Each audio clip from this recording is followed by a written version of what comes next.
प्रभुपाद जी की जय। कक्षा के बाद जो नित्यानंद प्रभु जी के बारे में हमने चर्चा किया कि नित्यानंद प्रभु कौन है, कब प्रकट हुए, कहाँ प्रकट हुए, उनके माता पिता का नाम क्या है, उनका उद्देश्य क्या था, उनके शिष्य कौन है, उनके बच्चे कौन हैं, उनका लड़का लड़की कौन है, उनके माता पिता कौन है, उनकी पत्नी कौन है, वो कौन है असली में, उनकी क्या लीला है और उनके बारे में हम क्या जानकर हमें क्या जीवन में उनकी क्या विशेष कृपा है ना, कृष्ण से संबंधित, चैतन्य महाप्रभु से संबंधित, ये सब प्रश्नों का उत्तर हमारे को मिलना चाहिए और हमें पता भी होना चाहिए, है ना। तो आप उन्हें सुपर कंप्यूटर माइंड में लिखते रहिए और जिनका सुपर कंप्यूटर माइंड नहीं है वो कॉपी पेन पे लिख सकते हैं, है ना। जैसे मैंने भी ये थोड़ा सा लिखा है ना, ऐसे ही, ठीक है। हरे कृष्ण। शिल प्रभुपाद की जय। हरि हरि विफल जन्म गुनाइनु, हरि हरि विफल जन्म गुनाइनु, हरि हरि विफले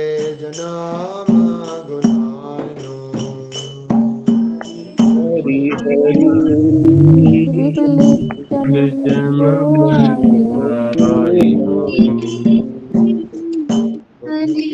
प्रेम हरिनाम संकीर्तन,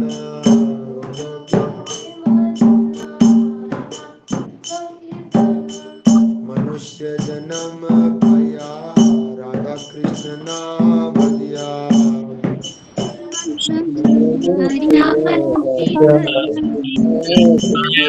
राधा कृष्ण नाम दिया, राधा कृष्ण नाम दिया, मनुष्य जन्म पाया राधा कृष्ण नाम दिया,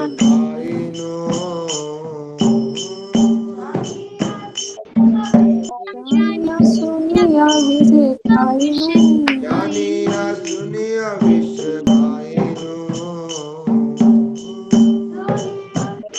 जानिया सुनिया विषय खाइनु, केवल जन्म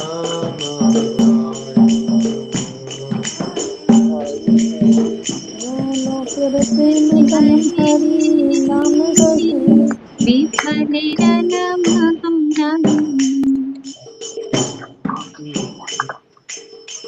गोलोक प्रेम धन हरि नाम संकीर्तन,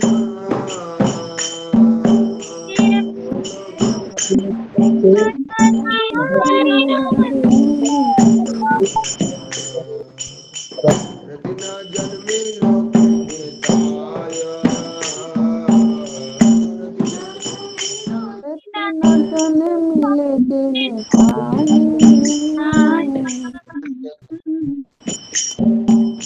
गोलोक प्रेम धन हरि नाम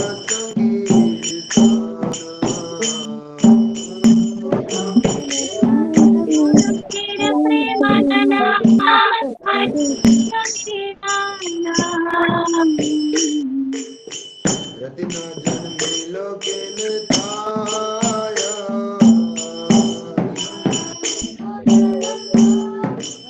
रत्न मिले जिन पाई, अंजिया चले,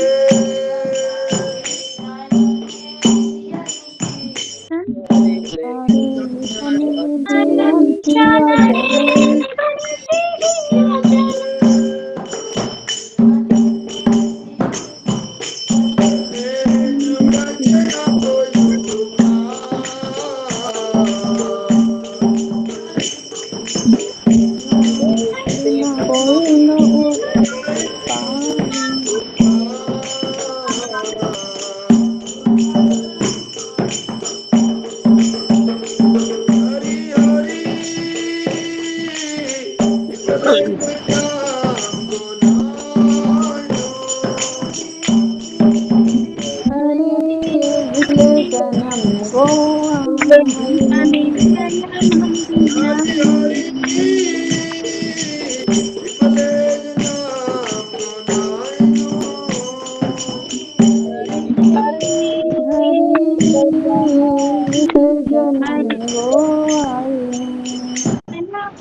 नंदन जय सच्युत ले नंदन जय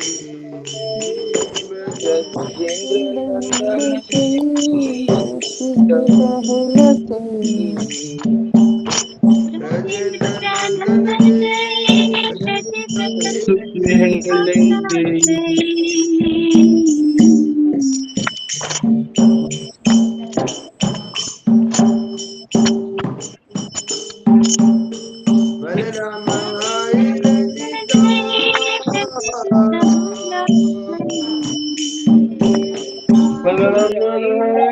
सीता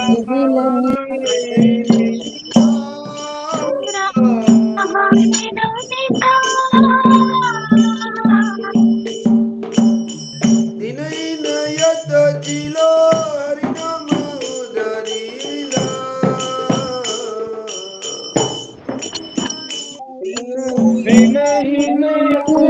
हरि नामे उदारिला दिनहीन यत जिला हरिनाम उदरीला हरि नामे उदारिला जाति जगाई माता दासी जगाई माताई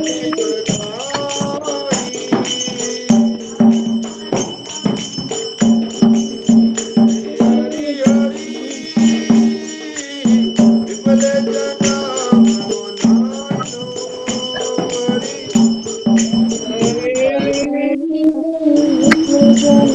को जनन को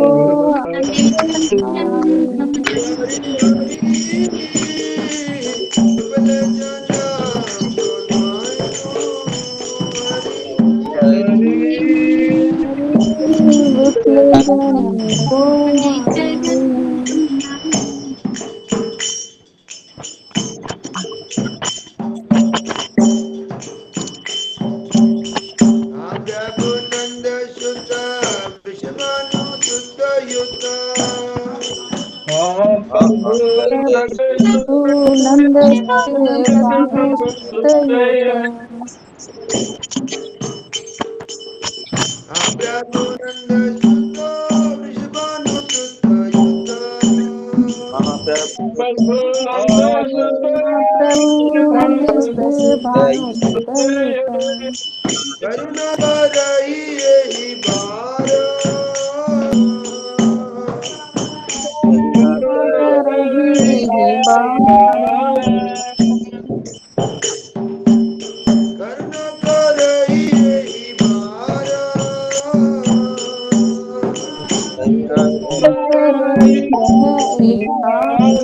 नरदम दासे गाहे नाचे तेरा ना पाए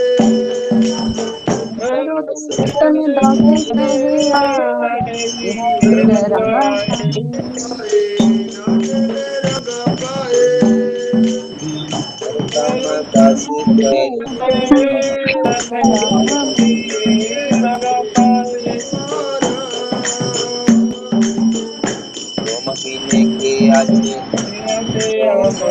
रंगा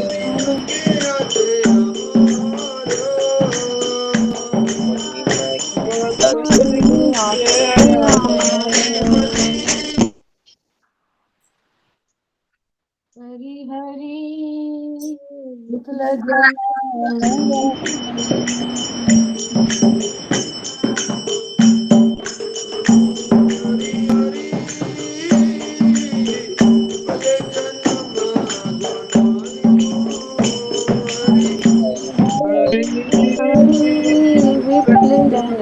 को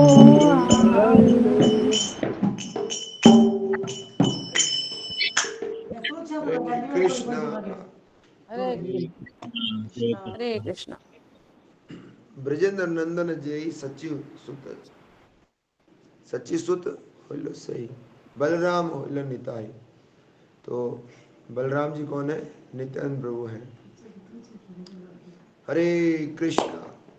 तो हरे कृष्ण प्रभु जी, हरे कृष्ण। नित्यानंद प्रभु जी का आज जन्मोत्सव है और माघ महीने में शुक्ल पक्ष, कृष्ण पक्ष, शुक्ल पक्ष दो होते हैं। तो शुक्ल पक्ष के अंदर ये जो 13th त्रयोदशी है उसी दिन जन्म है।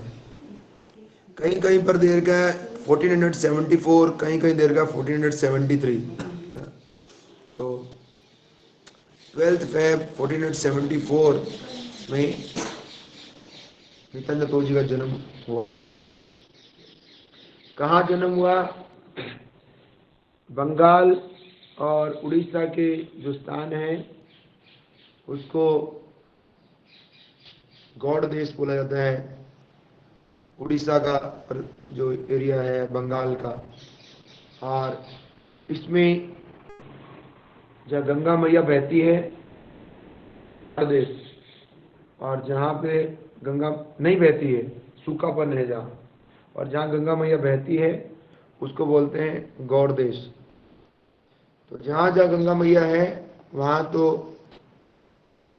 बहुत हरियाली सुखद स्थिति थी, और जहाँ पर गंगा मैया नहीं थी, सूखापन था और कष्ट अधिक था। कि भारत भूमि के लोग तो खेती पर निर्भर रहते हैं, तो उसको राढ़ देश बोला गया। पश्चिम बंगाल में उसी राढ़ देश के अंदर एक गांव हुआ है, एक चक्र। द्वापर युग से भी संबंधित है ये स्थान, जहाँ पे भगवान कृष्ण ने जब भीष्म पितामह पे जो चक्र मारा था, उठाया था, वो लीला सब जानते हैं। हाँ, वो चक्र वहीं पर एक चक्र धाम में है, इसीलिए उस स्थान का नाम एक चक्र गांव पड़ा है ना। बाद में जब नित्यानंद प्रभु जी वहाँ प्रकट हो गए तो उस जगह का नाम एक चक्र धाम हो गया। एक और कहानी है एक चक्र की।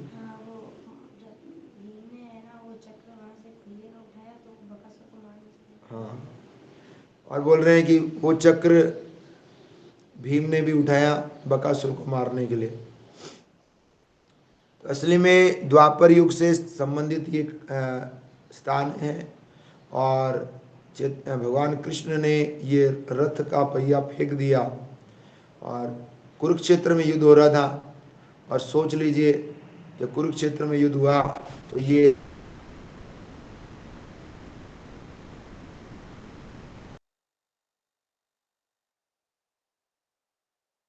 और ये यहीं पर नित्यानंद प्रभु का प्राकट्य हुआ। और कृष्ण ने ही ऐसा बताया था, भगवान कृष्ण की इच्छा थी संकीर्तन आंदोलन की शुरुआत हो कलयुग में जाके, और भगवान के जो प्रथम विस्तार हैं बलराम जी, जो इस बार संकीर्तन का आंदोलन करेंगे, तो वो इस गांव में प्रकट होंगे, और इस जगह का नाम फिर पड़ जाएगा एक चक्र धाम। और भी इसका संबंध क्या है? इसका संबंध और है कि पांचों पांडव अपने अज्ञातवास में इसी गांव में आए थे। इस धाम की महिमा के संबंधित हम आगे चर्चा करेंगे, लेकिन इसका कनेक्शन हम जिन महाभारत से हम जो जानते हैं, पांडवों से हम संबंध रखते हैं, इसलिए ये बात बताया जाता है। पांचों पांडव अज्ञातवास, जो 13वां साल था, 12 साल के था, ये स्थान वो था, वो ये राढ़ देश का एक चक्र गांव था। और इस एक चक्र गांव में ही आके वो पांचों भाई छुपते हुए रहे थे अलग अलग भेष में। तो वे एक जिन ब्राह्मण ब्राह्मणी के घर में रुके थे, उन्हीं ब्राह्मण ब्राह्मणी के रुकने के दौरान ही उस गांव में ही एक असुर था, बकासुर, उसी एरिया में। और वो बकासुर हरे कृष्ण कृष्ण कृष्ण हरे हरे, हरे राम राम राम। तो कुरुक्षेत्र से संबंधित माता जी द्वारा पूछ रहे हैं। कुरुक्षेत्र का संबंध यही है कि भगवान श्री कृष्ण ने जो भीष्म पितामह पे जो रथ का पहिया उठाया था, वह रथ का पहिया पहुंच गया एक चक्र धाम में, एक चक्र गांव में, जो बाद में एक चक्र धाम बन गया। और वही पहिया बाद में बकासुर को मारने के लिए भीम ने भी उठाया था। एक चक्र था, इसलिए उसका नाम एक चक्र गांव पड़ा। और नित्यानंद प्रभु प्रकट हुए तो वो एक चक्र धाम हो गया।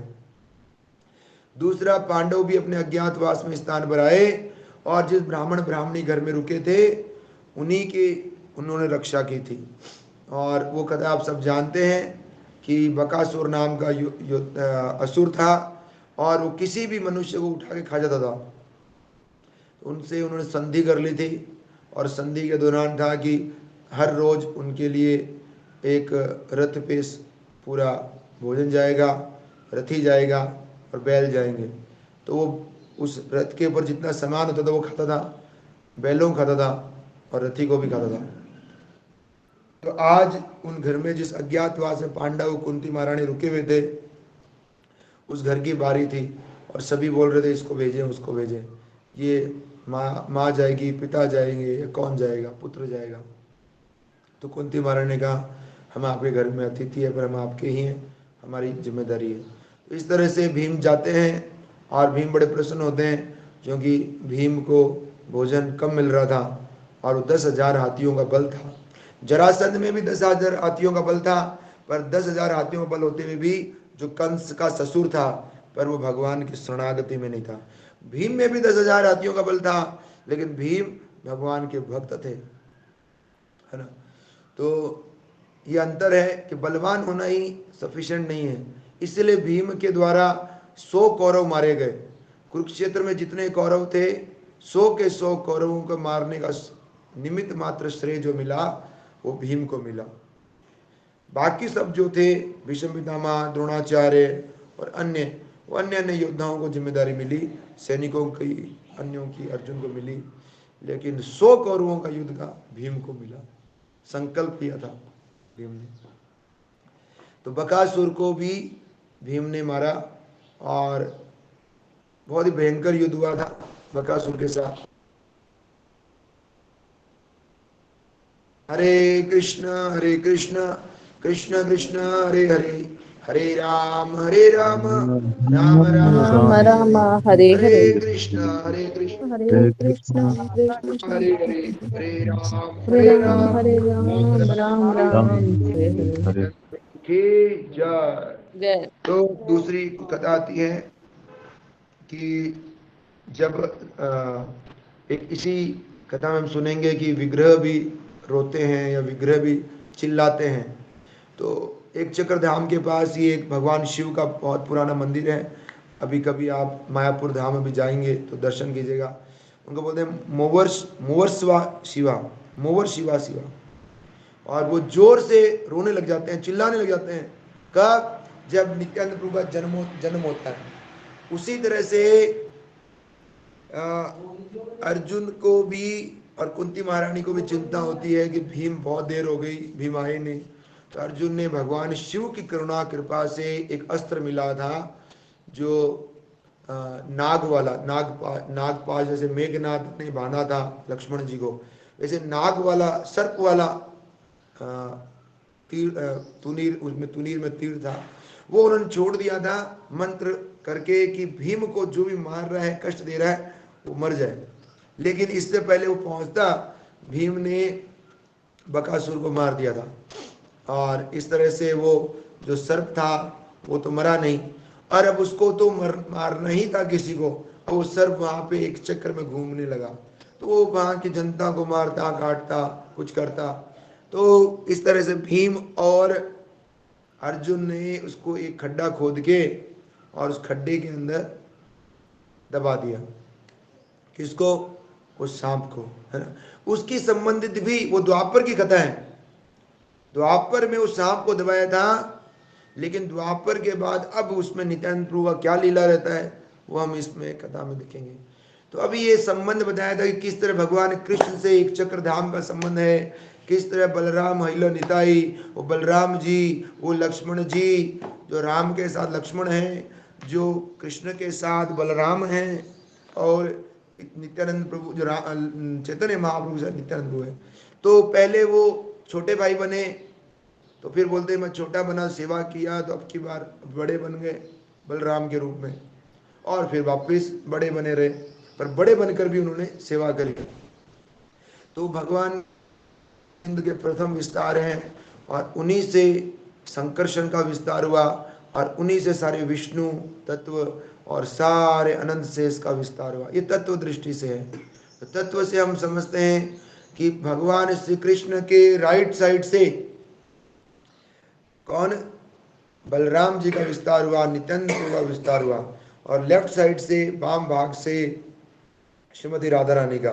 जो राइट साइड से जो संकर्षण का बलराम जी का विस्तार हुआ, वो बलराम ही लक्ष्मण है, वो बलराम ही नित्यानंद प्रभु है, और वो बलराम नित्यानंद प्रभु से ही संकर्षण का विस्तार हुआ, और उन संकर्षण से ही जो प्रथम चक्रव्यूह द्वितीय चक्रव्यूह हम पढ़ते हैं, वसुदेव प्रद्युम्न अनिरुद्ध और संकर्षण, वो प्रथम संकर्षण है, उन्हीं से सारे विष्णु और सारे अनंत शेष प्रकट हुए, है ना। ये तत्व की बात है। तो वो छोटे मोटे नहीं है। और जब वो प्रकट हुए तो उस समय बहुत जबरदस्त बारिश हुई, क्योंकि सब लोग इंतजार कर रहे थे कि रूखा सूखा है। तो कई संतों ने कई भविष्यवाणी की थी, कोई एक महान राजा महाराजा आएंगे और तब यहाँ के दिन बदलेंगे। और इस तरह से चैतन्य महाप्रभु जैसे प्रकट हुए गौर पूर्णिमा पे, तो उस समय चंद्र ग्रहण लगा था, और सारे संसार के चाहे हिंदू हो चाहे मुसलमान, सबके सब हरी हरी हरी हरी हरी हरी कर रहे थे। क्योंकि हिंदू थे वो गंगा स्नान करके हरी हरी कर रहे थे, और जो दूसरे थे वो उनकी नकल निकाल के हरी हरी कर रहे थे। इसी तरह जब नित्यानंद प्रभु इतने दयालु हैं, असली में अगर आप सीधी भाषा में समझे, भक्त और भगवान के बीच में कौन है का भक्ति है, वो भक्ति देने वाले, वो भक्त और भगवान के बीच में जो व्यक्ति है वही नित्यानंद प्रभु हैं। समझ गए। जितने गुरु हैं उन गुरु के बाप हैं, इसलिए उनको आदि गुरु बोला गया है। तो भक्त और भगवान के बीच में नित्यानंद प्रभु है। तो हम लोग तो रेगिस्तान के लोग हैं, और हमने शास्त्र पढ़े नहीं, सुने नहीं, हमने सही में साधु संतों का संग किया नहीं, हम लोग कलयुग के प्राणी भी हैं, हम लोग झूठ कपट छल पाप के सिवा हमारे पास कुछ है नहीं, और पतित जीव है ना, आसुरी वृत्ति के लोग हैं, छल वृत्ति के लोग हैं। हम भगवान के बारे में क्या सुनाएंगे और क्या सुनेंगे, क्या समझाएंगे और क्या समझेंगे, है ना। हमारी क्या योग्यता है। हम लोग तो पाप में रहते हैं, झूठ कपट और छल के सिवा हमारे जीवन में कुछ है नहीं, है ना। कलयुग में केवल हरिनाम ही सब कुछ है। वो नाम की संख्या भी पूरी नहीं होती। भगवान के विग्रह के दर्शन या भगवान की तुलसी महारानी की सेवा वो कहाँ से होगी। कलयुग के आदमी से कोई सेवा नहीं होनी।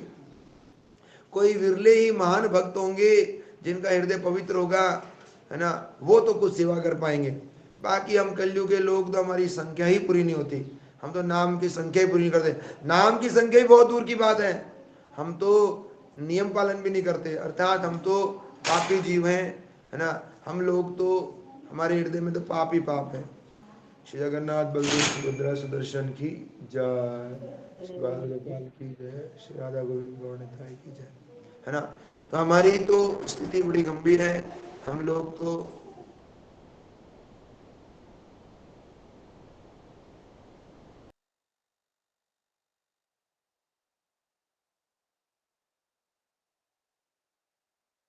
हरे हरे, हरे राम राम राम हरे हरे, हरे कृष्ण कृष्ण कृष्ण हरे हरे, हरे राम राम हरे हरे।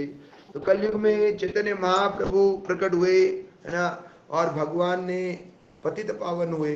क्योंकि लोग न वर्णाश्रम में होंगे न कहीं होंगे, सबके सब अधम होंगे, नरों में अधम। जैसे भगवत गीता में भगवान बोलते हैं ना, माया के द्वारा उनका ज्ञान हर लिया गया, ऐसे लोग होंगे, है ना। नास्तिक होंगे, आसुरी होंगे, है ना, ये ऐसे लोग होंगे हम सब। तो ऐसे कलयुग में लोगों के लिए चैतन्य महाप्रभु प्रकट हुए, और उनसे भी ज्यादा दया करने वाले जो गुरु जी प्रकट हुए, आदि गुरु प्रकट हुए, वो कौन है? नित्यानंद प्रभु। नित्यानंद प्रभु प्रकट हुए ताकि चैतन्य महाप्रभु की करुणा कृपा हम प्राप्त कर सके। चैतन्य महाप्रभु कौन है? साक्षात राधा गोविंद है। तो कोई भी राधा गोविंद की, सीताराम को भक्ति प्राप्त नहीं कर सकता। तो बोलते कलयुग में लोग बहुत बहुत राम राम कर रहे हैं, कृष्ण कृष्ण कर रहे हैं, जय सिया राम भी कर रहे हैं। हाँ, वो करने से उनको भक्ति तो नहीं होगा, सुकृति प्राप्त होता रहेगा, पवित्रता की तरफ आगे बढ़ेंगे, लेकिन कई कोटि जन्म लगने वाले हैं सही मायने में भक्त बनने में। मैं कल वनमाली करुणामय वनमाली स्वामी महाराज कथा सुन रहा था। महाराज बोले कलयुग के अंदर हमारी स्थिति कैसी है? हर कोई जैसे बाल गोपाल की पूजा करता है अपने घर में, मेरे बाल गोपाल, मेरे बाल गोपाल, मेरे गौर निताई, मेरे ये वो। लेकिन कलयुग में आप देखिए कि जो कलयुग में हम लोगों की जो हृदय की स्थिति कैसे है। और दूसरे नंद महाराज का बताया कि नंद महाराज इतने प्रेम करते थे, इतने उनके बड़े भाई भी थे, 5 भाई थे, है ना, उपन्यु, अभिमन्यु, नंद, सुमंद, कई इस तरह कई उनके 5 भाई थे वो। लेकिन जो नंद महाराज थे इतने दयालु और करुणामय थे कि वो कीट पतंग से लेकर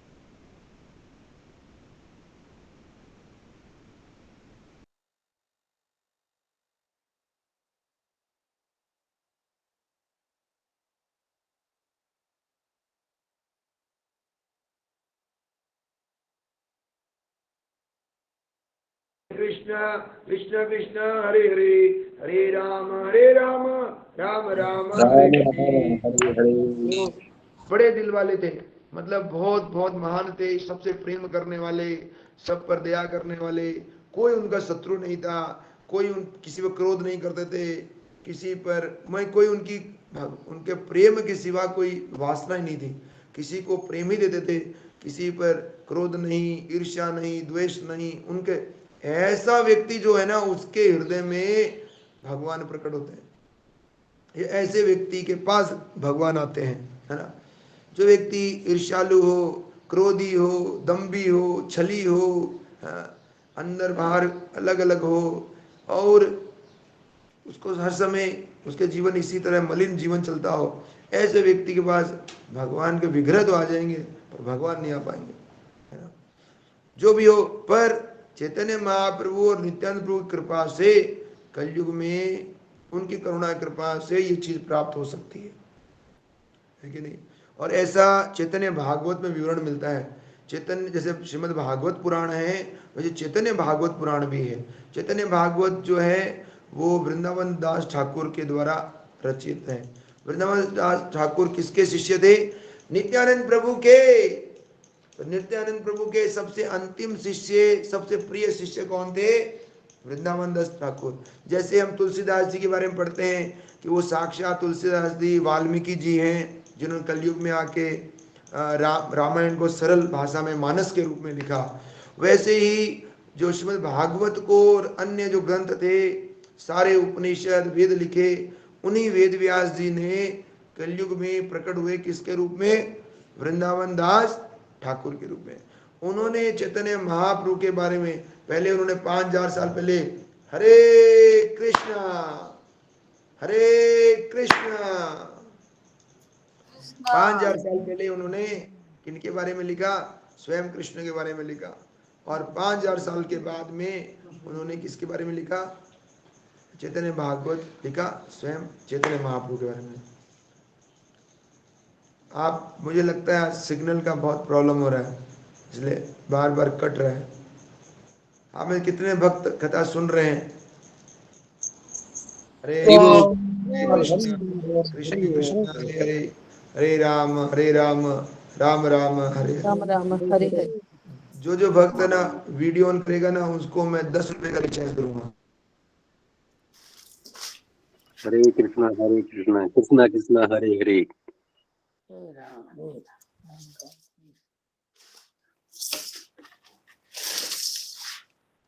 नित्यानंद प्रभु का जन्म स्थान एक चक्रधाम है। उनके माता पिता हड़ाई ओझा, हड़ाई प्राण और पद्मावती माता जी हैं। और ऐसे ही उनके पिता नंद महाराज की तरह थे। नंद महाराज हड़ाई प्राण प्रभु थे। और हरे कृष्ण कृष्ण कृष्ण हरे हरे। और जब नित्यानंद प्रभु प्रकट हुए तो वर्षा बहुत बारिश हुई और सब लोग बहुत प्रसन्न हुए। जैसे भगवान अवतरित होते हैं चारों तरफ मंगल ही मंगल होता है, वैसे राढ़ देश जो था वो साक्षात गौड़ देश जैसा हो गया। और बताते हैं चैतन्य महाप्रभु 12 साल बाद प्रकट हुए नवद्वीप में। तो नित्यानंद रूप 12 साल बड़े थे। किनसे 12 साल बड़े थे? चैतन्य महाप्रभु से, ऐसा बताया जाता है। और इस तरह से वहां पर जो आज अगर हम एक चक्र धाम जाएंगे तो वहां पर उनका जन्म स्थान मंदिर है। जैसे भगवान रामचंद्र जी का, श्री कृष्ण का जन्म स्थान मंदिर है, वैसे योग पीठ जैसे चैतन्य महाप्रभु का जन्म स्थान मंदिर है, वैसे उनका भी जन्म स्थान मंदिर है। ऐसे ही उनका चैतन्य महाप्रभु नित्यानंद प्रभु के जो अम्बलाइकल कोड होती है, जो जुड़ी होती है, उसका भी एक स्थान है। नाल जो होती है, तो उसका भी एक वहां पर भी एक वृक्ष उगा हुआ है। अभी आप जाएंगे कभी एक चक्रधाम में, वहां नाल को दबा दिया गया और उसका भी एक सुंदर वहां पे एक वृक्ष लगा हुआ है आज भी उस समय से। और नित्यानंद प्रभु के जहाँ पे कपड़े धोए जाते थे वो कुंड है, निताई कुंड बोलते हैं, वहाँ वो निताई कुंड भी आज भी वहां पर है। वहाँ पांडव कुंड भी है, वहाँ पद्मावती कुंड भी है। वो स्थान है जब वैष्णव की कृपा, जब हम शास्त्र से वैष्णव के माध्यम से, गुरु आचार्यों के माध्यम से समझते हैं तो हम इन दिव्य धाम को देख पाते हैं। पद्मावती उनकी पत्नी है, उनकी माता है नित्यानंद प्रभु की, तो उस वो भी एक कुंड है। ऐसे पांडवों के द्वारा बनाया हुआ कुंड भी है ना। इस तरह पवित्र नदियों का कुंड है, एक सुंदर कुंड भी वो भी है वहां पे। और बताते हैं कि सारे तीर्थ वहीं प्रकट हो गए। वो भी एक सुंदर कुंड है जिसमें सारे के सारे तीर्थों को बुला लिया गया, क्योंकि सब चाहते थे कि हम तीर्थाटन गए जाएं। तो नित्यानंद का मैं यही सारे तीर्थों की पवित्र नदियों को बुला लेता हूँ। सारी नदियां वहीं प्रकट हुई, गंगा जमुना। और इस तरह से जमुना वहां पर भी है, और वो जमुना वृंदावन की जमुना से अभिन्न है। वैसे नवद्वीप मायापुर जो धाम है या वो वृंदावन से अभिन्न है, उनमें कोई भेद नहीं है, ऐसा शास्त्र में बताया गया है। भेद करना अपराध है। और चैतन्य नित्यानंद प्रभु का बचपन का नाम चिदानंद भी हुआ है। चिदानंद, नित्यानंद जैसे मतलब नित्य आनंद वाले, नित्य प्रेम करने वाले। ऐसे हमारे आचार्य वैष्णव बताते हैं कि हम लोग कभी कभी प्रेम नहीं करना चाहते, कभी कभी सुखी नहीं रहना चाहते, हम सदा सुखी रहना चाहते हैं, सदा प्रेम करना चाहते हैं। तो सदा प्रेम तो केवल और केवल नित्यानंद प्रभु दे सकते हैं, आदि गुरु दे सकते हैं, ऐसा बताया जाता है। महाराज बताते हैं कि जब हम इस संसार के लोग हमें चुनते हैं तो हमारे को क्या मिलती है? हमें संसद मिलती है ना, लोकसभा मिलती है, राज्यसभा मिलती है। लेकिन जब भगवान चुनते हैं तो हमें सत्संग मिलता है, हमें भगवान के चरण कमल मिलते हैं। तो हम किससे चुना जाना चाहते हैं? संसार से या भगवान से? भगवान के भक्त, हाँ भगवान से। भगवान से। हाँ, तो इसलिए बोलते हैं कि जो भक्त भगवान से प्रेम करते हैं वो नहीं करते सत्संग से इनकार, है ना, वो नहीं। इसलिए सत्संग उनकी मूल जड़ है, क्योंकि उन्होंने भगवान से करते हैं प्यार। लेकिन भगवान से जो प्यार नहीं करते उनके लिए सत्संग अच्छा नहीं है, वो सत्संग नहीं करेंगे, जाएंगे नहीं सत्संग में, दूर रहेंगे, है ना।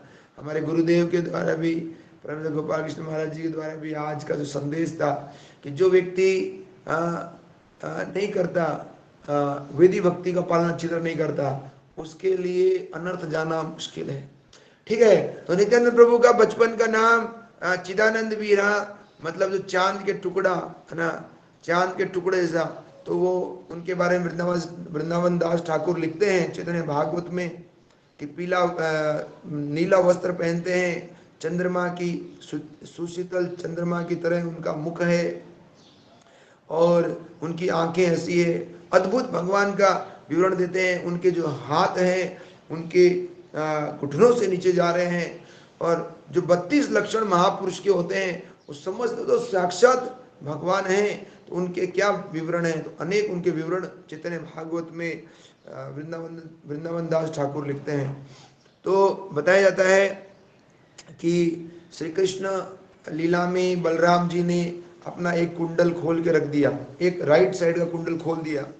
सब ये लीला जानते हैं, क्योंकि बलराम जी के साथ जब कृष्ण गले लगते थे, वैसे तो प्रणाम होते, बड़े भाई थे, लेकिन फिर भी कई बार प्रेमवश वो गले लगते थे, तो कृष्ण के जो घुंघराले बाल थे वो उन राइट वाले कुंडल में फंसते थे।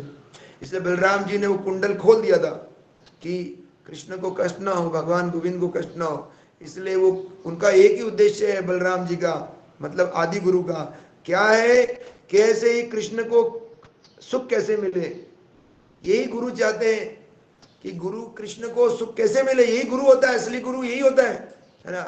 तो वो उन्होंने अपना कुंडल ही त्याग दिया था बलराम जी ने, और वो की वो भावना जब 12 साल हो गए, 12 साल जब चैतन्य महाप्रभु प्रकट हो गए तो समझ लग गई नित्यानंद प्रभु को कि मेरे प्रभु आ गए हैं, है ना।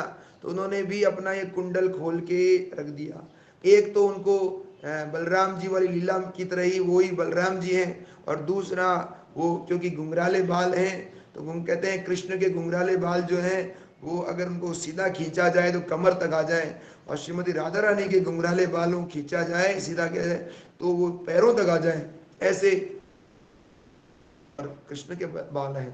हरे कृष्ण कृष्ण कृष्ण हरे हरे, हरे राम राम राम हरे हरे। हरे हरे। नित्यानंद प्रभु की जय।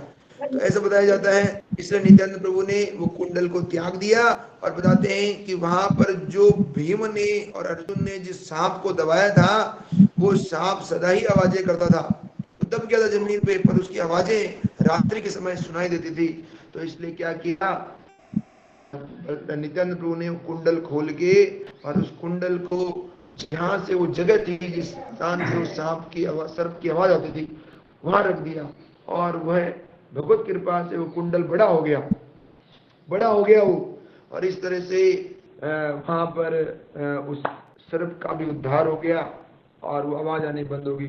तो ये उनका दिव्य भाव था कि यहाँ के जितने के प्रति श्री राम का प्रेम था, एक चक्रधाम के जितने लोग हैं, जितने भक्त हैं, उनको कष्ट ना हो, प्लस साथ में गौरांग महाप्रभु को भी कष्ट ना हो, गौरांग महाप्रभु के भी प्रति उनका कष्ट ना हो। तो ये एक नित्यानंद प्रभु का भाव था, उनका प्रेम था। ठीक है, तो इस तरह से ये हमने समझा। अब नित्यानंद प्रभु जब 13 साल की उम्र हुए तो वहाँ पे उनके घर में एक सन्यासी आए, पर उससे पहले हम थोड़ा सा उनके बाल लीला के बारे में जान लेते हैं। बाल लीला के बारे में जैसे बताया जाता है कि वो उनको लक्ष्मण का अवतार, लक्ष्मण का जो रोल था सबसे प्रिय था। वो सब सारे ड्रामा करते थे, सारी नाटिकाएं करते थे। दिन में वो सब खेत में जाते थे और संध्या में वो सब नाटिकाएं करते थे। तो वराह अवतार का भी उन्होंने किया, वामन अवतार का भी किया, इनके बारे में विवरण मिलता है सारा। और इस तरह से लक्ष्मण जी का भी करते हैं। तो ये लीला आप सबने सुनी होगी कि जब वो मेघनाथ ने जब नागपाश में बांध लिया और इस तरह लक्ष्मण जी मूर्छित हो गए, तो वो रोल उन्होंने भी किया था, है ना। और वो सब कथा आप जानते हैं किस तरह से बहुत समय तक मूर्छित हो गए, क्योंकि जो हनुमान जी थे, जिन्होंने हनुमान जी का रोल कर रहे थे उस नित्यानंद लीला में, हनुमान जी आए नहीं। तो बाद में पता चला कि उन्होंने खूब भोजन कर लिया, है ना, और भोजन करने के कारण वो जाके सो गए, ऐसे बताया। फिर उनको उठा के लाया गया, किसी बुजुर्ग ने बताया। तो आके उन्होंने हनुमान जी ने आके, वो हनुमान जी जो बने उन्होंने आके उनको वो जड़ी बूटी सुंघाई, नकली वाली जड़ी बूटी की नाटिका कर रहे थे, लेकिन नित्यानंद प्रभु तो साक्षात उसी में डूब गए थे। और इस तरह से नित्यानंद प्रभु जाग गए और सभी जनों को बहुत सुख मिला। हड़ाई प्राण जो उनके पिता थे, जैसे भगवान के भक्त भगवान के बिना रह नहीं सकते। भगवान, ये चीजें हम नहीं समझ सकते कि हमारे तो भगवान के प्रति कोई आकर्षण नहीं है, लेकिन भगवान के शुद्ध भक्त हैं, उनके लिए संसार में कुछ भी अच्छा नहीं है भगवान के सिवा। वो इतना भगवान से प्रेम करते हैं, इसीलिए वो जब उनको बोलते थे अढ़ाई प्राण प्रभु जी को कि आपके पुत्र तो अद्भुत लीला करता है, अद्भुत बातें बताते हैं, अद्भुत कथा बताते हैं, तो वो चुपचाप न सुन लेते थे। वो सोचते थे मैं इसका पिता हूँ कि ये मेरा पिता है, पता ही नहीं, है ना, ये कैसी कैसी बातें बताता है। लेकिन वो इतना प्रेम करते थे, जब 13 साल की उम्र में जब एक सन्यासी ने भिक्षा में मांग लिया, तो उन्होंने नित्यानंद प्रभु का नाम लेते लेते निताई निताई करते करते, जैसे विश्वामित्र जी श्री राम और लक्ष्मण को मांगे कुछ समय के लिए, तो दशरथ उनकी चिंतन में रोते रहे, और बाद में जब राम वनवास चले गए तो दशरथ महाराज तो मर ही गए। उनसे विरह में रहा ही नहीं पाए। असली में जैसे हमें इस संसार में मिलने में, लोगों से मिलने में, या कई लोगों से बिल्कुल नहीं मिलने में हमारी भावनाएं रहती है। हम इस संसार में कई लोगों से इतना ईर्ष्या करते हैं, उनका चेहरा नहीं देखना चाहते, इतना हमारे अंदर जहर आ जाता है ना। और इतने जहर के साथ क्या हम कृष्ण के पास आ सकते हैं? नहीं आ सकते, बिल्कुल नहीं आ सकते। और कई बार हमारे को इतना हृदय के अंदर विरह होता है, किससे इतना प्रेम होता है कि उसके मिले बिना हम तड़पते रहते हैं। इसका उदाहरण चैतन्य महाप्रभु और नित्यानंद प्रभु का है। जब उनका नंदन आचार्य के घर नदिया के अंदर जब प्रथम बार मिलन होता है, जहाँ पे आप श्री गौर नित्यानंद मंदिर है, आज भी आप नवदीप में जाएंगे, नदिया में जाएंगे तो मंदिर आज भी है, जहाँ नित्यानंद प्रभु और चैतन्य महाप्रभु प्रथम बार मिले थे, वो स्थान, वो मंदिर आज भी है। तो वो किस तरह से उनके बीच में हृदय में विरह हो रहा था कि हम कैसे मिले। तो हम कई बार हमने सुना है कि कईयों को मिलने से रोना आता है, कईयों के बिछुड़ने से रोना आता है ना। तो हमारा जीवन इस तरह का होना चाहिए कि हम बिछड़े तो कोई रोए, अर्थात हम उनके लिए सुखदायी होने चाहिए, दुखदायी नहीं होने चाहिए। जीव मात्र के लिए जब सुखदायी होगा जीव, वो कब हो सकता है? केवल केवल कृष्ण का शुद्ध भक्त बन के, भगवान के शुद्ध भक्त के बने बिना कोई किसी के लिए सुखदायी नहीं हो सकता। तो इस तरह से जो नित्यानंद प्रभु हैं, उन्होंने बाल लीला, वामन लीला, भगवान की जितनी लीलाएं थी वो सारी लीलाएं करी।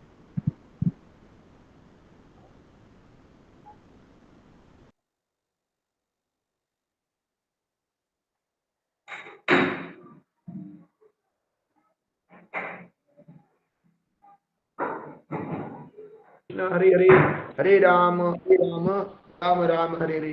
जिसे बलराम जी ने किया उसी तरह इन्होंने भी तीर्थाटन किया, ऐसा बताया जाता है। वृंदावन दास ठाकुर चैतन्य भागवत बताते हैं कि चाहे कितना भी हो, चाहे एक गौड़ी वेश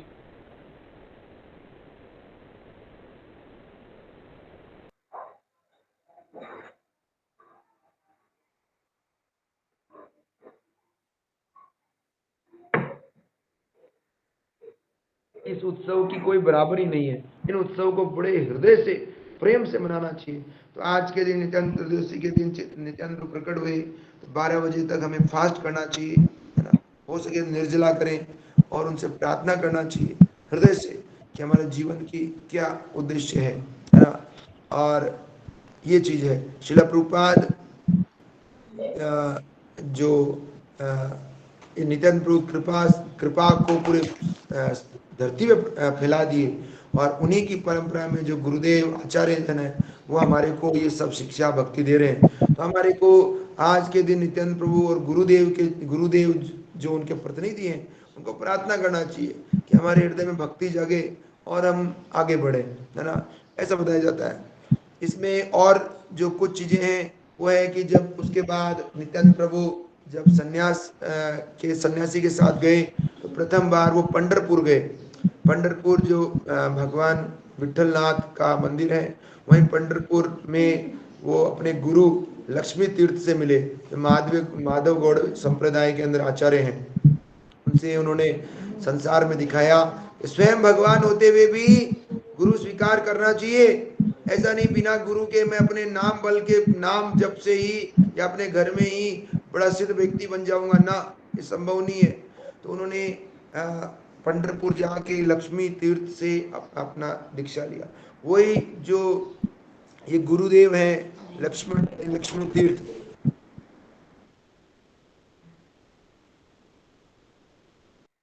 मान शिष्य में कोई बताएगा इनके और शिष्य कौन हुए लक्ष्मी तीर्थ के? कोई वैष्णव बताएगा? तो जी लाइट करना। और इनके शिष्य कौन हुए कोई बताएगा?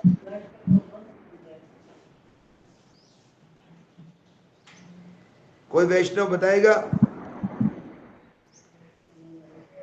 नहीं प्रभु जी नहीं। आपने सुना था कल। कोई और भक्त?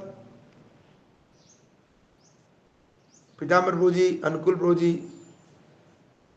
मनिंदर प्रभु जी। मनिंदर प्रभु तो है नहीं, मनिंदर प्रभु जी मुझे बताइए। याद अद्वैत आचार्य और चैतन्य महाप्रभु गुरु ईश्वरपुरी पाद, ये भी लक्ष्मी तीर्थ के ही शिष्य हैं, है ना। और तो अद्वैत आचार्य, ईश्वरपुरी पाद और नित्यानंद प्रभु लगभग गुरु भाई हैं, है ना। तो जिन्होंने चैतन्य चरितामृत पढ़ा है या चैतन्य महाप्रभु के बारे में जानते हैं या सुना है समझा है, गौड़े वैष्णव को तो ये पता होना चाहिए, तो वो उनके गुरु भाई हुए हैं। इस तरह से वो पंढरपुर गए, पंढरपुर के बाद वो बद्रीनाथ गए, जहाँ पे बद्री नर नारायण के दर्शन करे, फिर वो केदारनाथ गए, माता पार्वती शिव जी के दर्शन करे, और इस तरह से सारे तीर्थ करने के बाद वृंदावन आए। वृंदावन में आने के बाद उन्होंने एक और लक्ष्मी तीर्थ के प्रसिद्ध शिष्य हैं, कौन? माधवेंद्र पुरी पाद। तो अद्वैत आचार्य, ईश्वरपुरी और माधवेंद्र पुरी के उनके ईश्वरपुरी के गुरु माधवेंद्र पुरी। तो माधवेंद्र पुरी जो है उनका दर्शन होता है उनको। तो माधवेंद्र पुरी के साथ जब वृंदावन में नित्यानंद प्रभु मिलते हैं, तो ऐसा शास्त्र विवरण मिलता है कि घंटों तक वो रोते रहते हैं, और इतना रोते हैं दोनों जने कि वहाँ पे कीचड़ हो जाता है। समझ रहे हैं? ये हमारी समझ में नहीं आएगा, लेकिन इतना उनका रोना होता है, इतना प्रेम होता है कि वो रोते रहते हैं। वो साक्षात भगवान आ गए, और वो कहते हैं जब शुद्ध भक्त मिल गए तो फिर सारे तीर्थों का फल मिल गया। तो इस तरह से वहाँ से वो स्थान था अंतिम, और उसके बाद नित्यानंद प्रभु समझ गए कि चैतन्य महाप्रभु प्रकट हो गए हैं, और इस तरह वो नदिया की तरफ मूवमेंट करते हैं। 20 ईयर्स, अर्थात जब चैतन्य महाप्रभु 20 साल के हो जाते हैं और नित्यानंद प्रभु 32 साल के हो चुके होते हैं, तब वो नदिया में नंदन आचार्य के घर पे पहुंचते हैं। नंदन आचार्य के जब घर पे पहुंचते, चैतन्य महाप्रभु को पता चल गया कि ये जो अवधूत हैं, अर्थात ये नित्यानंद प्रभु आ चुके हैं, उनके जो भाई आ चुके हैं। तो उन्होंने श्रीवास पंडित और हरिदास ठाकुर को भेजते हैं ढूंढने के लिए। खूब ढूंढते हैं पर उनको मिलता नहीं है। नित्यानंद प्रभु नहीं, छुप जाते हैं। नित्यानंद प्रभु जानबूझ के छुप जाते हैं, कि प्रेम इतना होता है कि उस प्रेम में वो छुप जाते हैं एक तरह से, है ना। कई बार जैसे हम किसी प्रेम करते हैं, बहुत दिनों बाद मिलते हैं, तो हम छुपन छुपाई करते हैं, है ना। ऐसा होता है ना। तो नित्यानंद छुप गए, और फिर आखिर चैतन्य महाप्रभु से रहा नहीं गया। इतना प्रेम करते थे महाप्रभु कि उस लीला के बारे में तो इतना विस्तार से दिया गया है कि कोई सीमा नहीं है ना। हम तो पात्र ही नहीं है उसके बारे में बोलने के, है ना। आप लोग तो पढ़ सकते हैं उसको खोल के कि कैसे नित्यानंद प्रभु और चैतन्य महाप्रभु मिलते हैं प्रथम बार नंदन आचार्य के वहाँ उस घर पे, और आज भी वहाँ पे श्री गौर नित्यानंद मंदिर है। तो इस तरह से नित्यानंद प्रभु को खुद मिलने के लिए चैतन्य महाप्रभु चले जाते हैं, और उसके बाद वो घंटों गले लगते हैं, प्रेम करते हैं। तो इस तरह से उनका मिलन होता है भाइयों का दोबारा से, ऐसा बताया जाता है। नित्यानंद प्रभु के बारे में हमने चर्चा किया कि शुरुआत में इसलिए भजन आता है उनके लोचनदास ठाकुर का, अन्य का अक्रोध, है ना। अक्रोधी, पहले वो क्रोधित नहीं होते थे कभी, है ना, और बड़े करुणादायी थे, अवधूत के समान थे, है ना।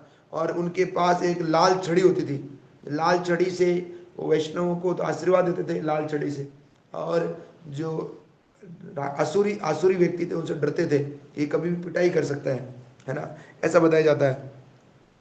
तो अभी हम इस बारे में थोड़ा जानते हैं कि 1506 में नित्यानंद प्रभु चैतन्य महाप्रभु से मिले।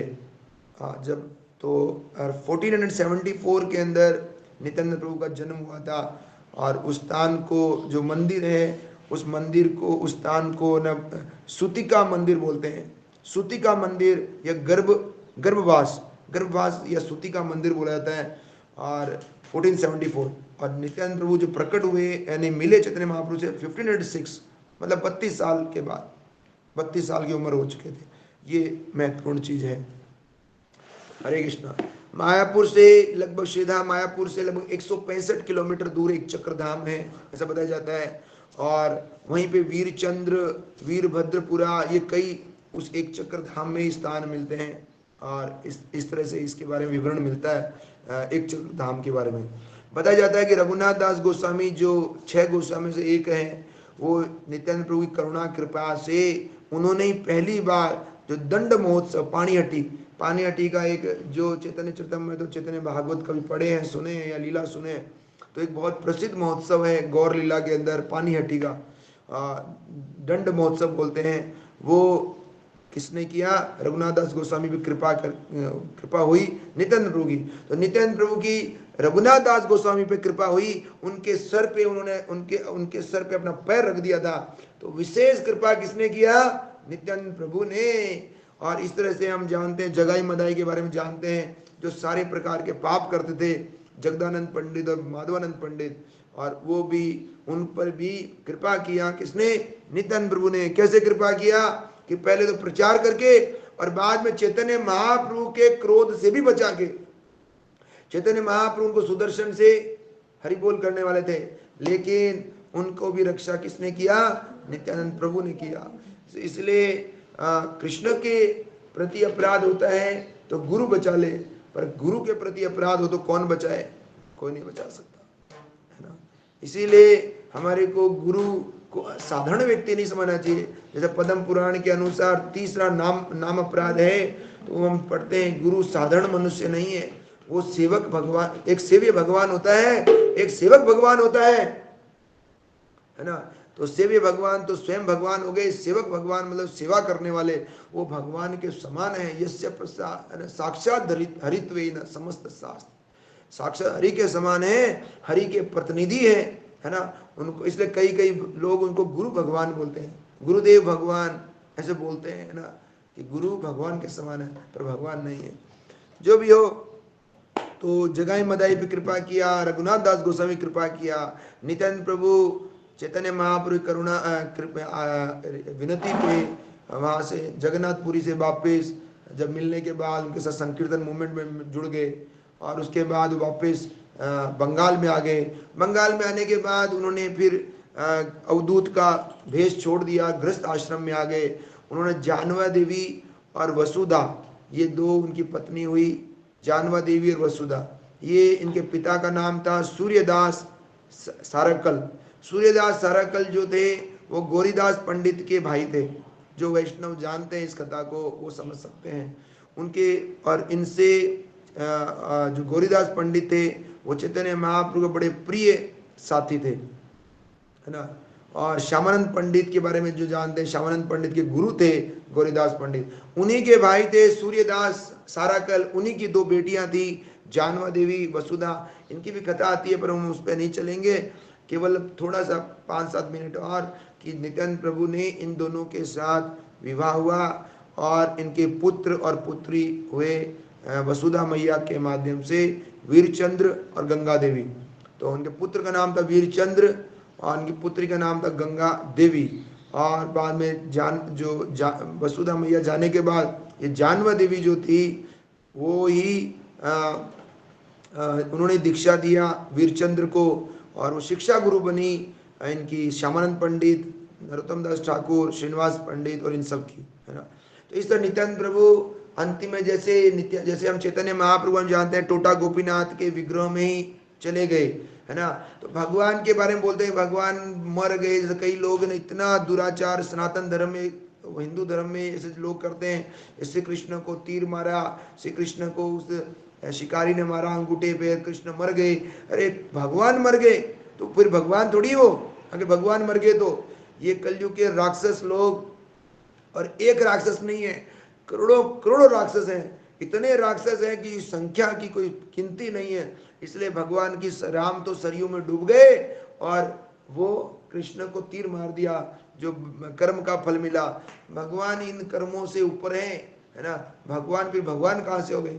तो ये उदाहरण मिलता है। नित्यानंद प्रभु जो हैं वो बंकिम राय, एक विग्रह यमुना में उनको मिले थे, जो एक चक्र धाम के बाद जो यमुना प्रकट की थी, उसी में उनको बंकिम राय कृष्ण के विग्रह थे, वो मिले थे।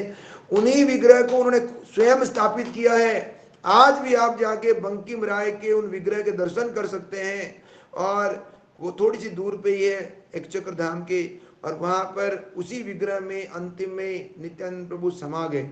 जैसे टोटा गोपीनाथ जगन्नाथपुरी में है, टोटा गोपीनाथ चैतन्य महाप्रभु श्रीमद् भागवत सुनते थे गदाधर पंडित से, और अंतिम में नृत्य करते हुए टोटा गोपीनाथ में चले गए, है ना। इसी तरह से ये उदाहरण मिलता है इनका नित्यानंद प्रभु का, कि बंकिम राय के विग्रह के अंदर वो समा गए, ऐसा बताया जाता है। और ये हमने समझा। वृंदावन दास ठाकुर उनके अंतिम शिष्य रहे हैं, किनके? नित्यानंद प्रभु के। तो हम देखे नित्यानंद प्रभु गुरु कौन? लक्ष्मी तीर्थ। उनके गुरु भाई हमने देख लिए अद्वैत आचार्य, और ये सब उनके शिष्य वृंदावन दास ठाकुर जैसे उनके शिष्य हैं। सूतक मंदिर, वहाँ पे एक चक्र धाम का थोड़ा सा बता के समाप्त करते हैं। एक चक्र धाम में सुतिका मंदिर, गर्भवास मंदिर है, जो एक सफेद रंग का मंदिर है, और वो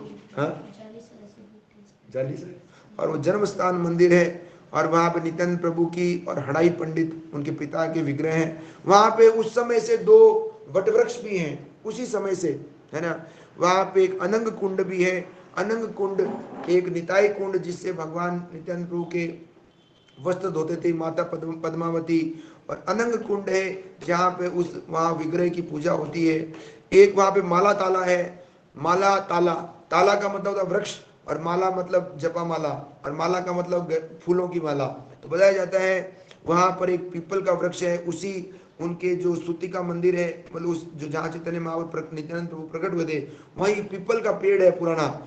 और वहीं इस पीपल के पेड़ के पास जब नित्यानंद प्रभु को लेकर जा रहे थे वो सन्यासी, तो उससे पहले उन्होंने माला करने लगे थे उनके पिता हड़ाई पंडित, और बाद में माला उन्होंने वहीं छोड़ दी, इसलिए मतलब माला ताला, उस ताला मतलब वृक्ष, और अपनी माला छोड़ दी थी। बताया जाता है बाद में एक चक्र धाम नित्यानंद प्रभु के जाने के बाद, है ना, कौन गए थे? चैतन्य महाप्रभु गए थे। तो चैतन्य महाप्रभु वहां पे चैतन्य महाप्रभु की जो माला थी गले की, वो भी उस पेड़ पे छोड़ी थी, इसलिए चैतन्य उस जगह का नाम माला ताला पड़ गया। वो स्थान वृक्ष है, वहां पे पीपल का वृक्ष है, उसके दर्शन कर सकते हैं। और इस तरह से वहां पर एक जानू कुंड या हंतु गुड्डा भी है। तो वो कौन सी जगह है? वो जानू कुंड बोलते हैं, जहां पर सारी की सारी नदियां प्रकट कर दी। ऐसा बताया जाता है जो साक्षात भगवान नित्यानंद प्रभु हैं, तो सारे तीर्थों को एक जगह प्रकट कर सकते हैं। क्या हमें थोड़ा सा कृष्ण प्रेम, थोड़ी सी भक्ति, थोड़े से हमारे अनर्थ खत्म नहीं कर सकते? बिल्कुल कर सकते हैं हमारे अनर्थ, लेकिन वो खत्म करने के लिए वो व्यक्ति कौन तैयार है? कौन आगे आ रहा है जिसके अनर्थ खत्म हो जाए? कौन आगे आ रहा है बताओ? तो तैयार है कि उसके अनर्थ खत्म हो जाए? कोई तैयार ही नहीं है। नोबडी इज रेडी, है ना। नकली हम तो बस ठीक है माला वाला हो जाए, ठीक गाड़ी चलती रहे, है ना। कोई देखे तो बोले हाँ प्रभु जी हम भी इस्कॉन के भक्त हैं, हम ही हरे कृष्णा वाले हैं, बस इतना, ज़्यादा नहीं हो सकता हमसे, है ना, ऐसा परिस्थिति। लेकिन बताते हैं वो कृपा करने तैयार हैं। एक चक्रधाम में एक नित्यानंद चतुर्दशी का उत्सव होता है। एक बोलते हैं गोष्ठाष्टमी का दिन भी होता है, दधी चीड़ा फेस्टिवल, वो इसी जगह पर इस कुंड के वहीं पे होता है। वहाँ पांडव तालाब भी है एक नजदीक, वहाँ कदम के वृक्ष हैं बहुत सारे, 400 मीटर की दूरी बताया जाता है। जब पांडवों के द्वारा पांडव वहाँ पर आए थे अज्ञातवास में, वो जगह है। इस तरह बताते हैं बकासुर जहाँ रहता था उस जगह को बोलते हैं शिकंडाबी बोलते हैं, जहाँ बकासुर था। बकासुर का बोलते हैं उसके घुटने की टकनी पड़ी हुई है, पटेला बोलते हैं ना, मेडिकल साइंस में हम लोग बोलते हैं पटेला, है ना। तो उसकी जो ढकनी है knee cap, it's a knee cap, तो नी कैप वो आज भी वहां पे मिल रही है, पड़ी है। कोई बोल सकता है कहाँ है? कुरुक्षेत्र में जाके देखिए, द्वारिका में जाके पानी में जाके देखिए, द्वारिका आज भी है। कुरुक्षेत्र में जाके देखिए, आज भी वहां पे युद्ध के आपको मिल जाएंगे फॉसिल्स। और चैतन्य बकासुर को जो भीम ने मारा था, बकासुर की ढकनी आज भी पड़ी है। जो राजस्थान में कई जगह बड़नगर, विराटनगर, जहाँ हमारे ये पावटा वाले भक्त हैं, तो वहाँ पर हम देख सकते हैं पांडवों के द्वारा जो पत्थर है पांडवों के, है ना, जहाँ पर वो कुछ रुके थे, वो स्थान भी है। क्योंकि अरावली पर्वत श्रृंखला में भी पांडव आए थे कुछ समय के लिए, ऐसा बताया जाता है। और इस तरह से भगवान शिव का वाला हमने चर्चा कर चुके हैं। और एक बकुल ताल भी है जहाँ पर चैतन्य नित्यानंद प्रभु खेलते थे, उसको बोलते थे झाला झपेटा, झाला झपेटा बोलते हैं स्थान को। वहाँ पे चैतन्य महाप्रभु ने नित्यानंद प्रभु खेले थे। और एक कदम कांडी भी स्थान है जहाँ पे यमुना है। और एक भगवान शिव के विग्रह भी हैं, जो जब प्रकट हुए थे नित्यानंद प्रभु तो वो शिव के विग्रह जोर से आवाज किए थे। और शांतिपुर में और मायापुर में अद्वैत आचार्य जी को पता चल गया था कि हाँ नित्यानंद प्रभु आ चुके हैं, भगवान के प्रथम विस्तार आ चुके हैं। और 10-12 साल के बाद स्वयं चैतन्य महाप्रभु भी प्रकट हो गए। तो भगवान के जो विग्रह जब प्रकट होते हैं, विशेष योजना बनती है, विशेष व्यवस्था बनती है, पर उसको समझ कौन पाता है? केवल और केवल भगवान के शुद्ध भक्त। तो इस सारी कथा से हम क्या समझ पाते हैं कि कलयुग के इतने पतित जीव होंगे और राम कृष्ण का भजन नहीं कर पाएंगे, राम कृष्ण उसके लिए चीप हो जाएंगे, उनके लिए ओहो ठीक है ना, कोई बड़ी बात नहीं, हम तो बचपन से राम कृष्ण बोलते ही है ना। तो इस तरह हम कलयुग के पापी लोग इतने पतित हैं जिनसे कोई नियम कायदे नहीं, नशे में ग्रस्त रहेंगे, जो झूठ कपट छल है ना सब में रहेंगे। हाँ, और यहाँ तक कि गौ मांस तक खा लेंगे। हिंदू अपने वो हिंदू बोलते हैं, सनातनी बोलते, वो गौ मांस भी खा लेंगे। इतने पापी, कोई पाप की कोई सीमा ही नहीं है ना, इतने पापी होंगे। उन पापियों का, मलिच यवनों का उद्धार करने के लिए स्वयं कृष्ण बलराम, स्वयं राम लक्ष्मण, चैतन्य महाप्रभु और नित्यानंद प्रभु के रूप में प्रकट हुए।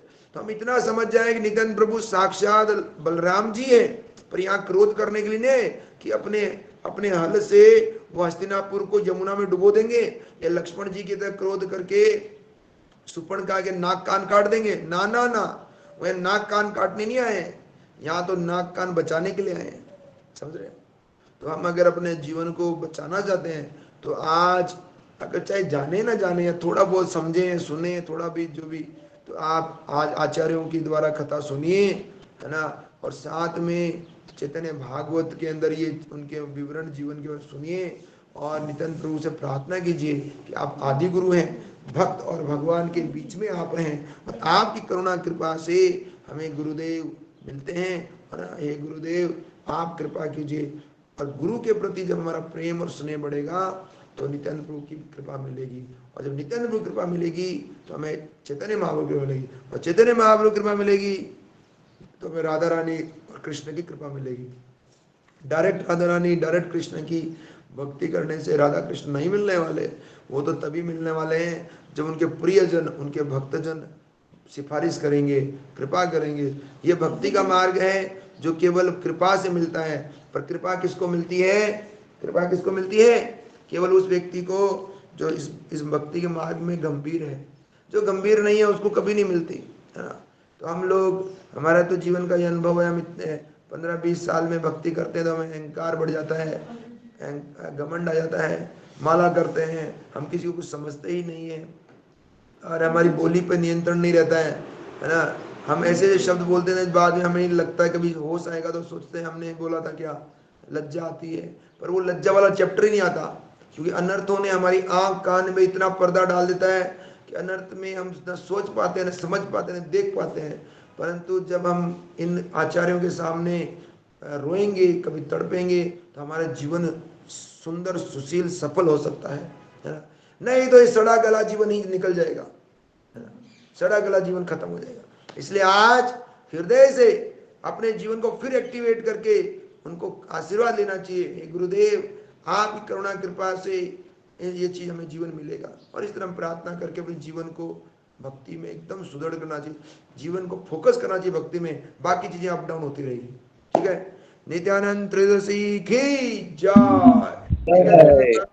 की जय, महाप्रभु की जय, प्रभुपाद जी की जय, वृंद की जय। कृष्ण। तो मैंने कोई